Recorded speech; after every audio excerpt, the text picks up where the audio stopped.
Alhamdulillah wassalatu wassalamu ala Rasulillah wa ala alihi wa sahbihi wa man tabi'a hudahu wa wala amma ba'd. Qala al-musannif rahimahullahu ta'ala wa nafa'ana bihi wa bi'ulumihi fid dharaini amin. Fuqaha'una qad taba'u fi fiqhihim la ghaira fatba' lil jami'i litafdula. Fuqaha'una, para ahli fikih kita. Ini setelah membahas ada 6 sifat bagi para imam mazhab, Imam Asy-Syafi'i, Imam Abu Hanifah, Imam Malik, Imam Ahmad. Sifat-sifat tentang keilmuan, tentang kezuhudan, kesolehan mereka. Maka musannif kemudian menulis bait berikutnya, fuqaha'una, para ahli fikih kita, ay al-fuqaha'u min jinsina wa fi zamanina. Maksudnya ahli fikih jenis kita dan di zaman kita. Berarti zaman kita ini zaman kapan di sini? Zaman penulis kitab ini, ya. Zaman penulis kitab ini. Sudah lawas banar wafatnya. Apalagi di zaman sekarang ini, kira-kira lebih jauh lagi. Qattaba'u fi fiqhihim. Mereka itu mengikuti dalam fikihnya mereka, yakni fikihnya Imam Syafi'i, Imam Malik dan seterusnya tadi, ya. Wa huwa ilmuhum zahir, maksudnya ilmu zahirnya mereka ikuti. La ghairah, bukan yang lain, yakni ilmu-ilmu yang terkait dengan batin, ya, keikhlasan, semangat, ya, ibadah, zuhud dan sebagainya banyak tidak diikuti.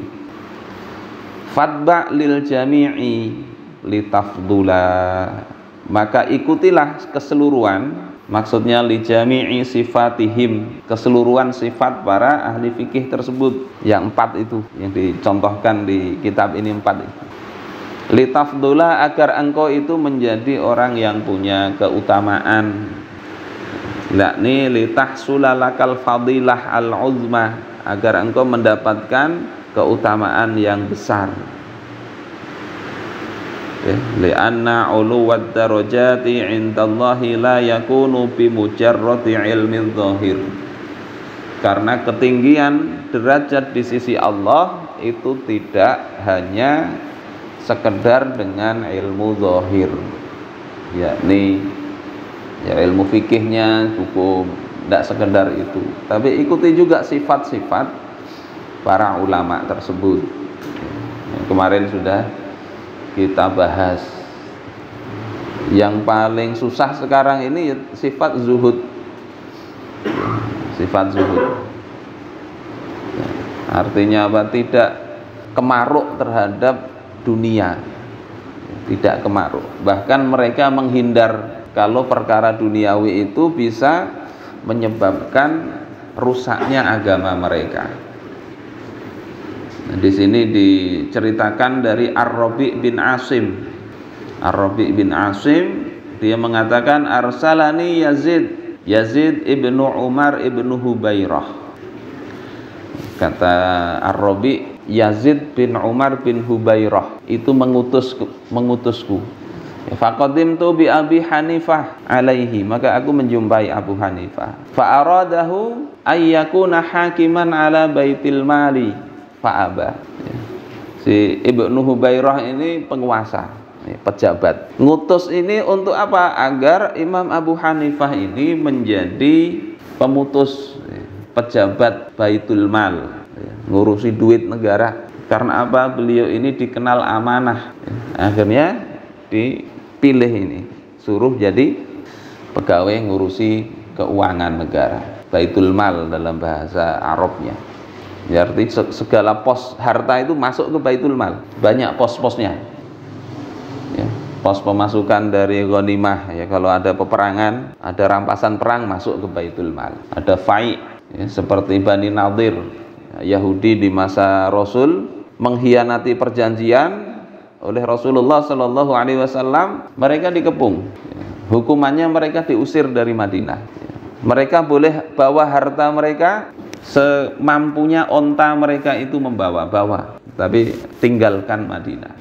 Itu tegasnya Rasulullah ketika menghadapi pengkhianatan begitu. Karena sebelumnya ada Yahudi Bani Qainuqa itu juga sama, sudah ada perjanjian mereka langgar, diusir juga oleh Rasul. Nah itu harta-hartanya menjadi harta kaum muslimin, harta fai. Ada di surah Al-Anfal itu membahas tentang harta-harta itu masuk Baitul Mal. Harta zakat ya, masuk dalam pos sendiri Baitul Mal. Harta dari kepemilikan umum, tambang dan sebagainya itu masuk ke Baitul Mal. Ada belasan itu yang pos penerimaan Baitul Mal. Terus Baitul Mal itu juga ada nanti pos pengeluarannya. Untuk apa saja itu sudah ada dalil-dalilnya.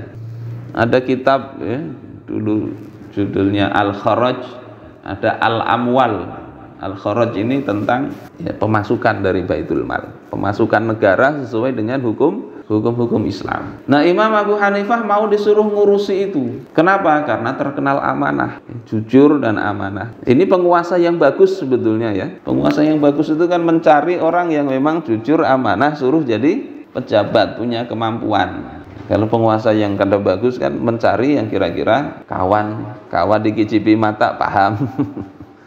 Ya, hartanya kawan ini gasan seorang berbagi-bagi duit negara, itu penguasa kalau ndak baik begitu ya, supaya kawan aja harta negara ini diambil sama-sama ini. Jadi ini penguasanya ndak salah milih Imam Abu Hanifah. Tetapi apa?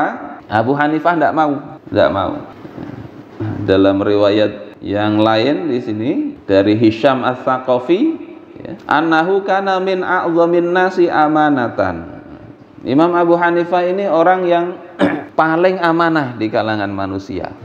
Orang mulia paling amanah. Sifat lainnya itu warok. Warok itu hati-hati ya, menjaga diri dari yang syubhat sekalipun. Bahkan yang halal sekalipun dijaga supaya apa? Tidak terjatuh kepada keharaman. Ini Imam Abu Hanifah. Ulama-ulama dulu begitu. Diceritakan beliau tidak mau makan daging kambing, bukan karena kolesterol, bukan karena darah tinggi, tetapi beliau mendengar ada kambing milik negara itu dicuri, sehingga beliau ini kalau saya makan daging kambing, jangan-jangan hasil kambing curian ini yang dijual di pasar, sehingga beliau tidak mau makan itu sampai dikira-kira kambing tersebut itu sudah mati, baru makan lagi. Imam An-Nawawi, ulama besar mazhab Syafi'i, beliau nggak mau makan buah-buahan dari Damaskus. Beliau tinggal di sana, daerah Suriah sekarang ya, tinggal di Suriah. Kenapa? Khawatir itu buah-buahan milik Baitul Mal, milik kaum muslimin yang dijual. Yang harusnya tidak dijual, ada culas begitu. Kalau sekarang kita kayak gini bisa kada temakan apa-apa akhirnya. Ya, cari yang halal betul. Padahal apa? Kalaupun itu kambing curian ya, dijual kita tidak tahu, kemudian kita beli, kita makan, secara fikih tidak haram. Itu banyak di harta di pasar kita beli, tidak haram itu. Tetapi yang namanya hati-hati tadi, ya tadi menjaga betul supaya apa namanya yang haram itu atau yang asal muasalnya ini walaupun secara fikih tidak lagi itu tetap beliau jaga. Ini kalau untuk diri sendiri tidak apa-apa. Untuk jadi fatwa yang memberati orang, ini haram, tidak boleh begitu. Makanya Imam Asy-Syafi'i itu mengatakan ya kun faqihan sufian. Jadilah kalian itu faqih dan sufi. Tasawuf dalam makna seperti ini ya, makna menjaga diri dari sifat-sifat tercela, dari akhlak-akhlak yang tercela ya, baik zahir maupun batin. Bukan tasawuf filsafati, bahas tentang sifat Allah kemudian bagaimana yang akhirnya mengaku dirinya Tuhan. Nah itu tasawuf yang tidak pas untuk dikaji. Ya. Apalagi dikaji di umum, akhirnya behual ya. Ada yang behual di landasan ulin gara-gara membahas hal-hal begitu yang mestinya tidak usah dibahas, apalagi di kalangan masyarakat umum ya. Nah kalau tasawuf yang bicara akhlak ini tidak apa-apa sebetulnya, masuk dalam kategori ihsan, yakni berbuat bagus ya. Jadi Imam Abu Hanifah ini bukan hanya warok tadi, tapi juga beliau ini amanah ini kalau dititipi orang sama ini kembalinya ya, tidak khianat. Ada bisnis ya, maka dia tunaikan itu kewajibannya. Orang investasi untuk jualan pulsa misalnya, betul-betul uangnya digunakan untuk jualan pulsa, itu amanah. Ada kadang orang investasi untuk jualan pulsa, sebenarnya dipakai yang lain, bukan diputer di bisnis itu. Nah ini tidak amanah, meskipun tidak dipakai untuk apa, tidak dipakai untuk diri sendiri dalam artian ditilep, tidak ya. Masuk modal 10 juta misalnya untuk bisnis jualan apa misalnya, dia terima, tapi 5 jutanya nukarakan HP hanyar. Yang diputar 5 juta aja, terus bagi hasilnya berarti kan berkurang, itu mestinya itu tidak amanah. Itu amanah itu yang memang apa yang dituju untuk itu tunaikan. Nah, Abu Hanifah ini orang yang amanah. Wa aradahu sultan ala ayyatawalla mafatiha khazainihi ya.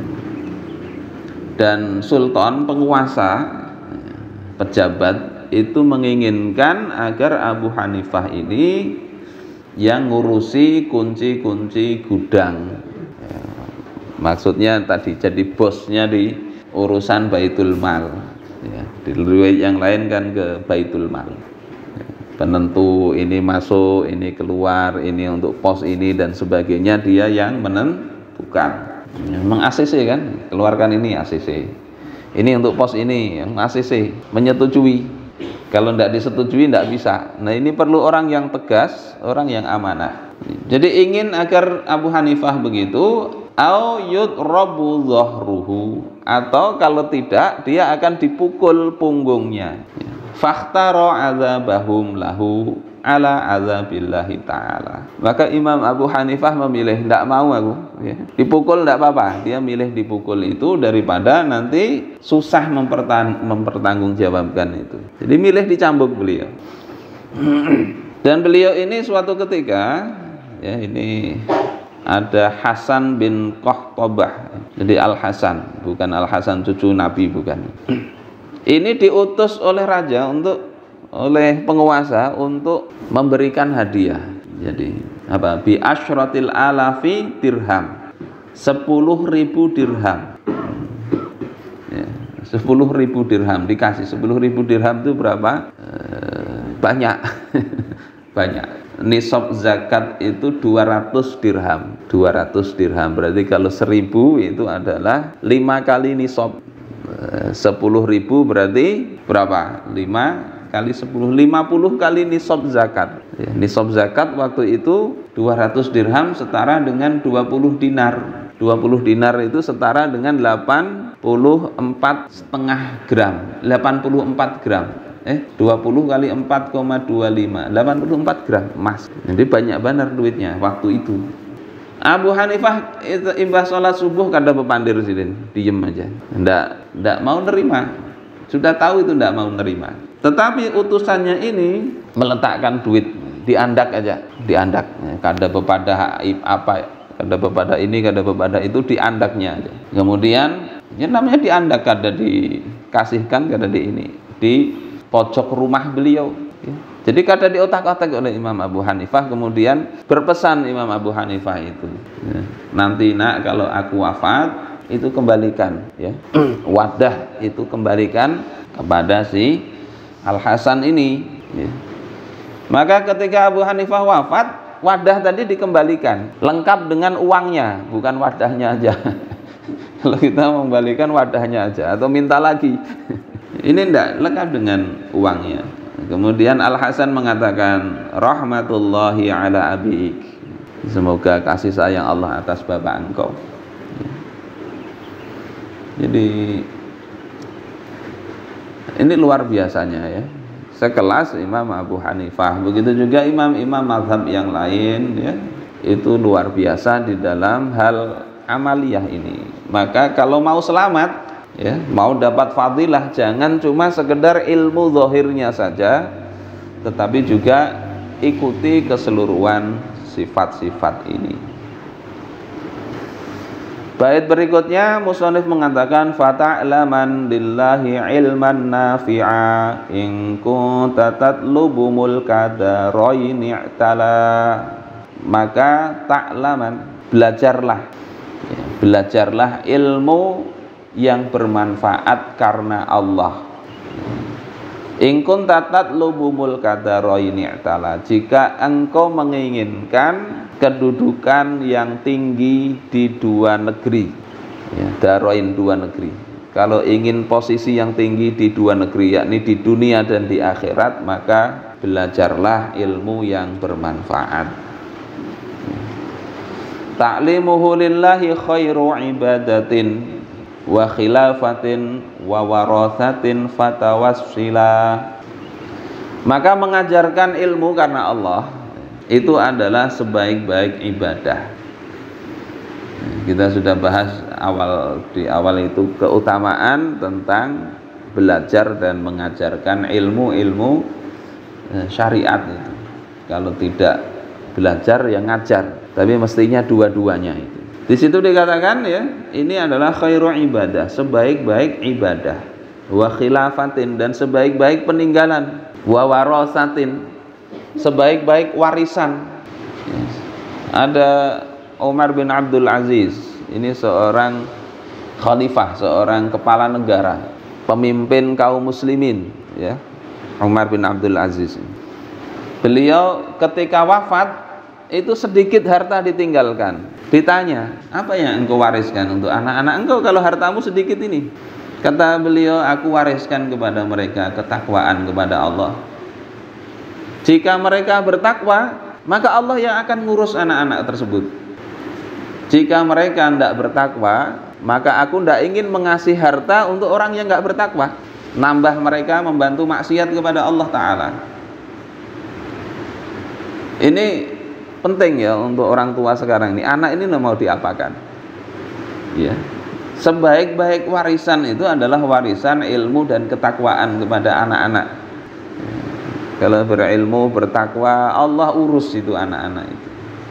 Dan ya, yang menceritakan itu akhirnya melihat setelah ditinggal oleh bapaknya ini, anak-anaknya Umar bin Abdul Aziz ini menjadi anak-anak yang sukses, hidup baik.